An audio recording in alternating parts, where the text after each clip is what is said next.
Hey everybody, welcome to the Agent Carter After Show. We are live in Hollywood on theStreamtv. Join in on the conversation on YouTube or on Twitter at Agent Carter AS. I am joined in studio by the most wonderful co-host ever, of course, as usual, the wonderful Bryan Scheidler. Hey everyone. He's with Good Nerd, Bad Nerd, also the Agents of S.H.I.E.L.D. After Show. And so happy to be here. oh, always. And to my right, the amazing Steve Tower of Love Tenney. Tower of Love. I take all my love and I build it into a tower. And you do it so well, Steve. I try. So we are talking about the 4th episode of the Agent Carter Show, Smoke and Mirrors. Guys, okay. I know we may disagree on this. Probably. Initial thoughts, Bryan. I feel like this would have been a good episode if it was in a season that was 22 episodes long. Because it didn't, in a season that's 10 episodes long, it didn't really move the story along enough for me. Really? Really. There was some great stuff that happened in it, and I'm sure we're going to talk about that. It was great getting, more backstory on the characters, but it just 10 episodes. We have 10 episodes. You can't waste any time. And I felt like in a 22 episode season or a longer season, this would have been a great episode. But that's what I think. That's what I think. All right, and Tower of Love. I kind of got to go with Bryan on this one, where I didn't feel like this episode really grabbed me. I know the general response to everybody on the internet has been love, adoration, best episode of the show, best episode of the season.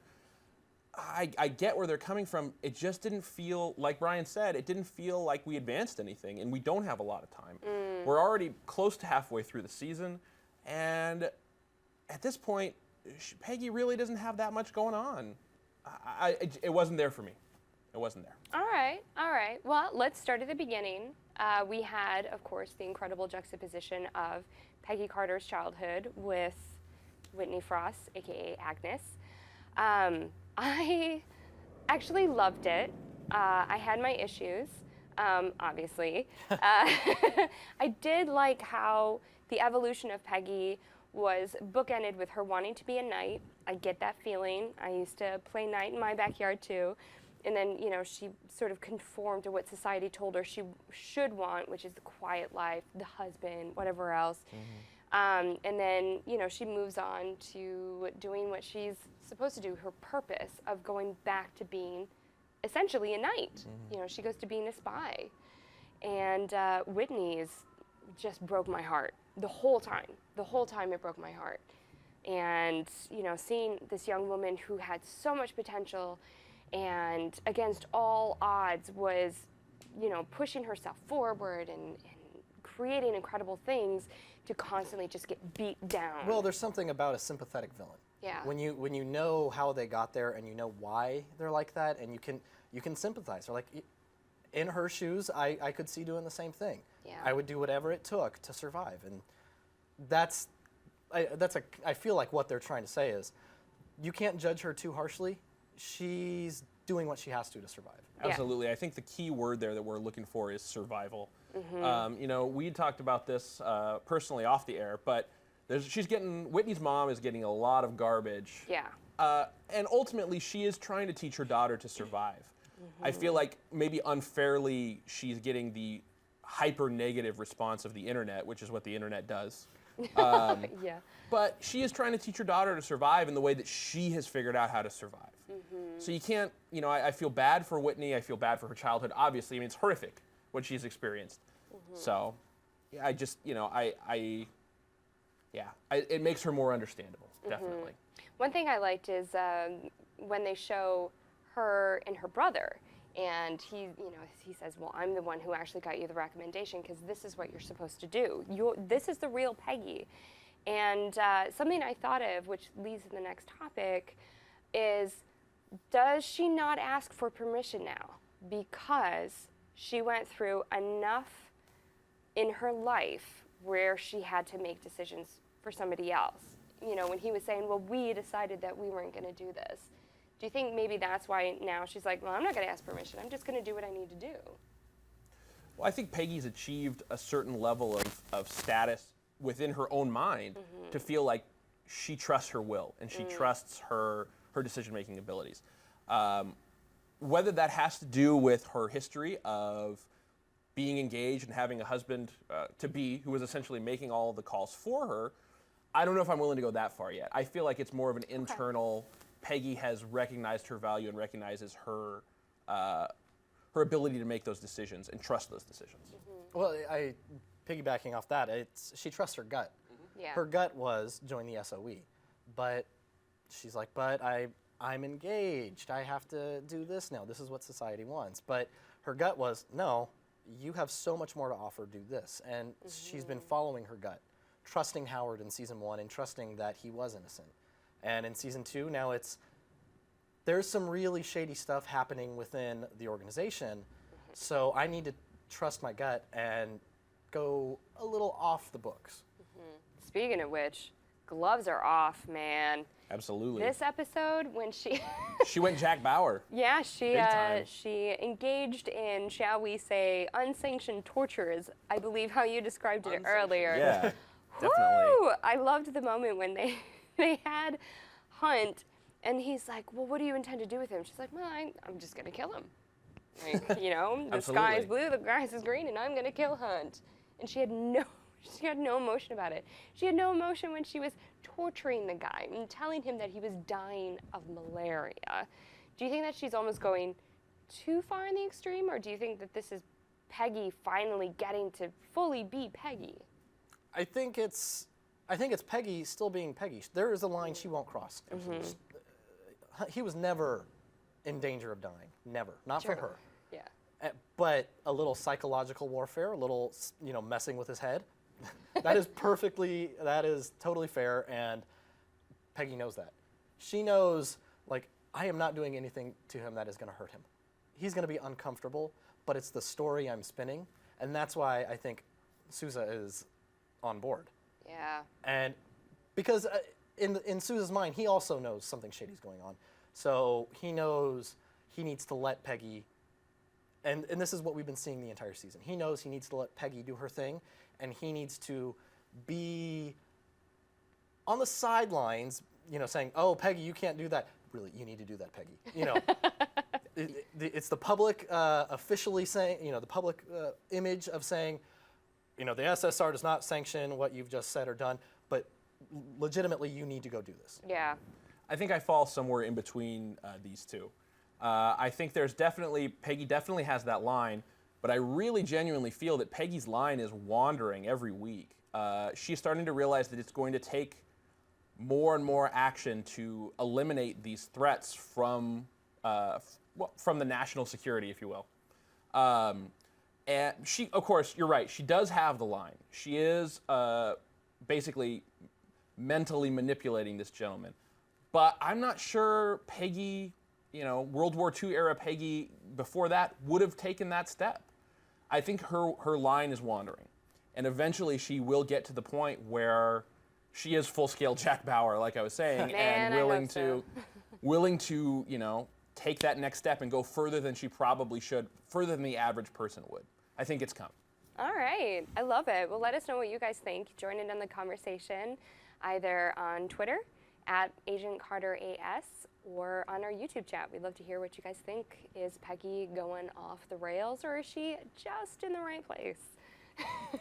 Really quick before we move on, though, we have to acknowledge Jarvis as the angry American cop banging on the door. Oh man, well that's our next topic. Oh, hey, fancy that. Wow. Segue. That worked out beautifully.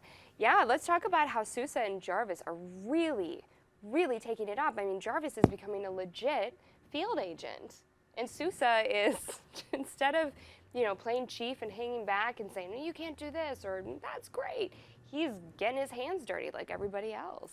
I think we've made it several times, the allusions to Sousa being directly a representation of Cap. Yeah. He's a soldier. He wants to be out in the field. He wants to be out doing the things that he's supposed to be doing, and not just sitting behind a desk, letting his disability get the better of him. We know that at this point. Jarvis, I think Jarvis is kind of in love with the idea of being a spy. Oh, yeah. Jarvis is surprising on multiple levels in this episode. Not just the tough guy act, but he's finishing these very complex equations. He doesn't necessarily understand them, but he picks things up so fast that just being around Stark, he knows how to do these equations. Well, and there might even be a piece of him that we don't know about yet, that we get to see coming up as to why he knows how to finish these equations. Maybe there's something in his backstory. That could be. He's a little too capable for someone who's Extremely never capable. done this. Extremely capable. Yeah. I do like the moment when Sousa's at Stark, the Stark mansion, and Peggy drives up, and that interaction, because if Peggy wants to, she can lie perfectly to anyone. Mind you, this season she's been very blatant and, Oh, my. hey, I'm a spy. But when she wants to, she can bluff and lie to anyone, except Sousa. She cannot lie to him. When she tries, he's like, you're so bad at this. That's Like, because she loves him. probably. There's some unrequited love. There's maybe some feelings that are bouncing back and forth. I'm not sure she's in love with him. Really? She's got feelings for him, but I'm not willing to take that next step. You're not willing to take the plunge? No, I'm not. I'm not. Well, apparently neither is Peggy. But what I thought was interesting was how Sousa was getting his hands dirty. You know, and instead of them being good cop, bad cop, it was like bad cop, you know? It was bad cop and allegedly murderer. Yeah. Yeah. Oh, man. Well, and you were talking last week about how Sousa is just really starting to come into his own. Definitely. He has a very clear picture in his mind about the kind of manipulation that's happening of the SSR and the government in general. And he fully believes Peggy. He knows she's right. So that's why, like I said, that's why he is willing to let her go off the rails and back her up on that. And he's seeing that, and especially at the end of the episode, he is seeing that's the only way we get this done. If not, we have to accept what's happening. What do you think is going to happen to him? What do you think is the next logical step in his development as a character? Wings. He's going to get wings. Oh, man, I hope so. I don't know. I mean, it could very well be that they completely branch off from the SSR and we finally see them found S.H.I.E.L.D. That's where I was going to go. I think And it's not that the that's where you SSR get. becomes S.H.I.E.L.D., it's these people in the SSR who they trust and know we're not corrupted, are above and apart, and they form S.H.I.E.L.D. Well, if there's anything to be taken from the one-shot, the very end of the one-shot that featured Peggy Carter, she got a phone call from Howard Stark and was like, let's start up S.H.I.E.L.D. So if there's anything to go off of that, the SSR still exists. Real quick, I need to touch on something that's bothering me about Howard. Oh, no. Howard doesn't make anything that works. Has anyone else noticed this? Everything that Howard makes it creates something else. The medication that was supposed to keep soldiers up turns them into insane murder maniacs. The personal armor explodes and kills the wearer. And the vaccine, the flu vaccine, gives people a horrible flu. What is Howard doing that's right at this point? Okay, Scientist. if I may be misunderstanding that scene, but I was under the impression he created that so he could try and figure out a cure for the common cold. I thought it was he mistakenly made this while trying to create So the did I. cure. Yeah. Oh, so Using did live I. strains. Yeah. Oh, see, I thought he developed the cold, the flu, whatever he could just inject with people, so that he could experiment cures on them. Which actually makes more sense because It's there was an possible. antidote. So why would he have the antidote if he also had this thing that was mutated? Well, he's allegedly a genius. Like, I'm sure he could figure it out. And the other thing I will point out is a lot of his inventions, they just didn't, they couldn't do. The technology wasn't Yeah. there. He's a futurist. His mind was so far ahead that the technology didn't exist for him to build the things he wanted to build. Or he's really bad at it, and he just keeps failing, and failing upward into new bizarre creations. So you have your way, saying, I have my way. You're saying that Howard Stark is the inventor equivalent of Jack Thompson. Yeah, he's the worst. Oh, bless. It just seems that way, right? Anyways, I apologize. This has been your rage moment with Steve Tenney. Oh dear. Well, that was wonderful. So one of the great Sousa moments, I think, was actually when he called to get a warrant after getting all the names of everybody, which could have potentially led to the unraveling of the Arena Club, but didn't, because Vernon Masters swept in and was a douchebag as I do usual. love that they didn't even have the warrant back, but he had the boys with shotguns. They were he was ready, they man. were so ready. I'm surprised they weren't sitting outside the Arena Club waiting. Whistling and passing Like- around gum. Like, hey, how's your shotgun? Is it ready? Well, it also goes to show that whole sequence with Masters showing up before they even had the warrant ready to go illustrates how deeply embedded Hydra already was in the U.S. government at that point. Yeah. So it goes to prove further down the line when we see in Winter Soldier and we see Hydra come to the surface that it's been brewing for 70 years. We've seen this before. So, yeah. Do you think that we are going to actually get a chance to see the Council of Nine and the Arena Club actually become unraveled, and then Hydra has to sort of scatter and then rejoin in a different way? Here's my thought. In the comics, the Council of Nine, the Secret Empire, whatever you want to call them, they're patsies. Yeah. Hydra funds them in order to take the heat off of them. So I think Hydra wants all this attention and focus to be on them and wants them to get caught. Because then it's like, oh, okay, we caught these bad guys who had totally infiltrated the government. We're good. We're safe. They're going down by the end of the season. I firmly believe that's what's going to happen. And Hydra is just going to be sitting pretty, being like, okay, now all the really important people are in place. Yeah. Yeah, that makes sense. So, Of course it makes sense. It's me. Bryan Scheidler's a genius. And humble. And a real genius, not like Howard. Yeah, exactly. All of Bryan Scheidler's inventions work. So one thing that I really loved about this episode, one of my most favorite things, and you guys will have to tweet in and chat in and let me know if you think the same thing, but I loved seeing Whitney just go dark, where instead of constantly being afraid of her gift or, trying to find a way to use it for good, she decided to murder rats. And then in the most incredible display, show her husband. Yeah, no What she warning can to the do. husband. No warning. Oh, that was my favorite, Yeah. though. Oh, his face. When she closed those curtains, forget about it. Oh, you everyone knew knew it it was was the coming. minute in the background you saw her closing the curtains, Now, you knew she was going to. The rats thing makes total sense, though. She's course. a scientist. She was She's a scientist. experimenting. Of She's like, course. what does it take to trigger this? And then what are the effects? Oh, my face starts to break. Yeah, which I thought was so smart. That small, subtle detail of reinforcing her scientific method. By the end of the show, though, her hair is going to be covering one half of her face. Oh man, I am so ready for that mask. I don't think we're getting the mask, and I don't think she's going to cover her face. I think she's embracing the cracks. You think she's gonna be a goo monster? Lady Goo? No, but I think we're going to see that her face decay to a point where there's no amount of hair that can cover it, and she's going to embrace it. This is really who she is now, and she even says that to her husband. Who are you? Whoever I want to be. Yeah. She's embracing it now. I think she's on board with the cracks. You don't think she wants to be a woman wearing a really cool gold mask? She could be. She very well might really want the mask. Because they keep reinforcing the mask. That scene where she's looking in the mirror and you have the two theatrical masks. Absolutely. Which of course is also a callback to her and Peggy. Whitney is the one who's the tragedy, and Peggy is comedy in the classical sense, not in the contemporary context of what classical or what comedy means.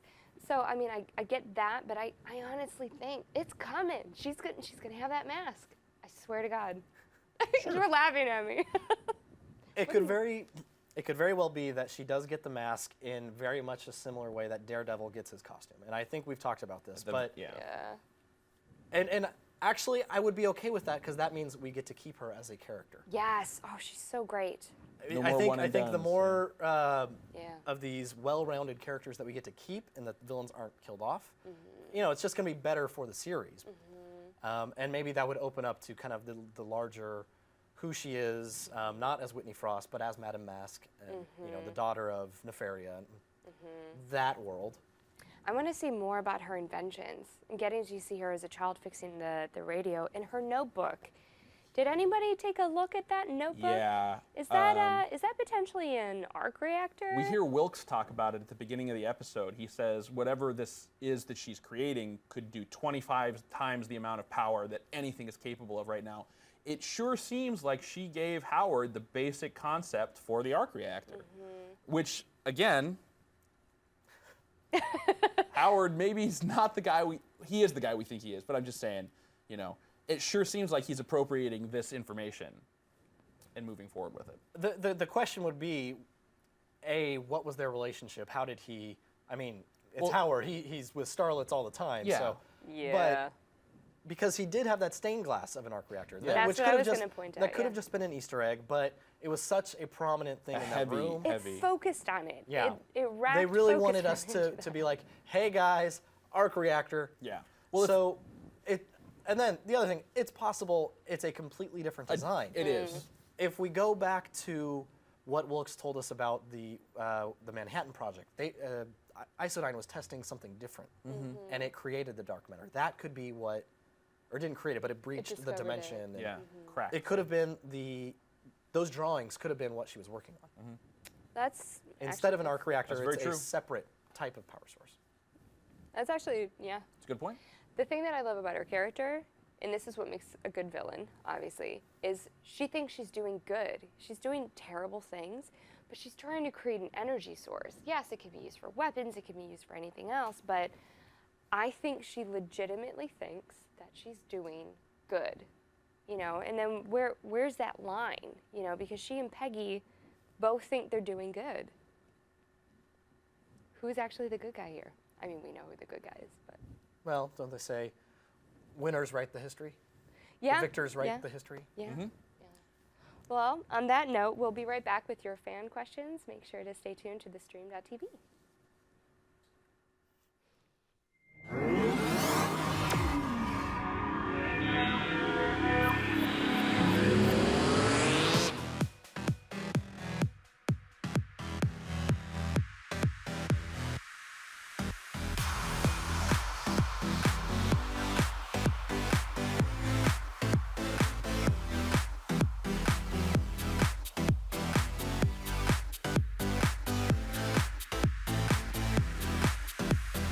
Just in case you missed it live. In case you missed it live. In case you missed it live. Oh, you'd want to take the time travel the whole way back. Oh my God. We had a crazy vampire threesome, and you can't unsee that. That's burned into my brain now. I was like, How did you get here? no. Look at me, I'm dancing. You know why we saying yes. You know why we saying yes. He was like, yeah, I'll tell you whatever you want. He is quite something. and we're like, inseparable. She was shadier than Sunglass Hut with Ray-Bans on sale, ladies and gentlemen. It wasn't. So come on. You just went to a totally different direction on that. When a billionaire goes broke, it means he's got like $4 million. Hold the phone, Hold on. bro. I found her to be deliciously out of control. Oh man, looking forward to this fight. Ooh, they about to get together. Watch, it's about to go down. Somebody better take some pictures of this. She just slapped the crap out of Nick. And he's just Look at that. It's so good. You can't count anything out. Look at you. It's been another awesome night at theStream.tv, always guys. awesome. Thank you for joining us, you guys. We love you.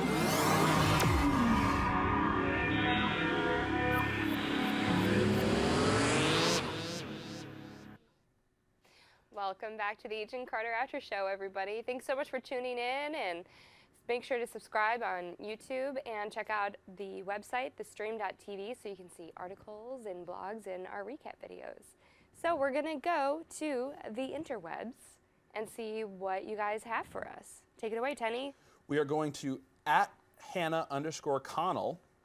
It's the perfect time to bring Angie back. I mean, she wants to be an actress, so it just seems like the perfect opportunity. #Agent Carter. I agree. Where is Angie? Last time we saw her, they were buddy-buddy, and now she's just gone. Where's Angie? She's in New York. Yeah, but why? But why wouldn't she come with? Yeah. Well, because maybe she wants to be a theatrical or a theater actress. She as could still be opposed waiting to- for Peggy back in New York. I mean, again, we that's think sad. Peggy is out here on a mission, so true. she assumes she will be going back at some point.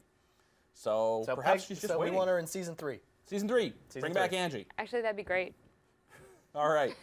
Moving on to @Annie Wolfsbane, #Agent Carter. It's alarming how rarely Wilkes talks to Peggy without coming on to her. Almost every line of his must drip with obvious hints. Yeah, I'm right there with you. He doesn't do anything that doesn't have a very specific purpose with Peggy. And he is trying to advance their relationship despite being able to not touch each other, which leads to my friend Bryan over here having a very specific opinion on Mr. Wilkes. I think he's a bad guy. I think, here's the thing. From the very beginning, once he figured out, once Peggy told him, I'm a spy, he's like, oh, okay, hi, I love you. He has been trying to throw her off the entire time because he's a bad guy. Yeah, he's such a creeper, and he's strangely, like, his thinly veiled sexual aggression just freaks me out. He's amazingly good at flirting. Oh, Like yeah. Everyone should take notes on how this guy is working. He's doing very good, very good. Oh dear. All right. Let's move on from Moving that on one. to @Deacon Kirby. When this case is cracked, I want to see Peggy Carter slap the cuffs on Vernon Masters personally. #Agent Carter. Yeah, Vern is a pretty crappy dude. He's definitely, he played the commie card this week, which time appropriate makes sense. Yeah. But he is definitely manipulating the situation the way he wants it done. And as we know, he's a member of the Arena Club. Well, he's not subtle about it. No, not at all. He is very much like, you're going to do this, or I'm going to do terrible things to the people around you. And he gave Absolutely. the same speech to Sousa. I love that Sousa called him out. He's like, oh, he gave you the same speech of, you know, you may be okay, but your friends will drown. People are starting to call him out. I don't think he's going to last much longer. I'm looking forward to Peggy just beating the crap out of him. I don't think she's slapping cuffs on him. I think she's killing him. I hope so. He has no purpose. So. That or Sousa's going to kill him. I would go with Sousa Ooh, more Sousa than would Peggy. be good. Or Jack Thompson will kill him.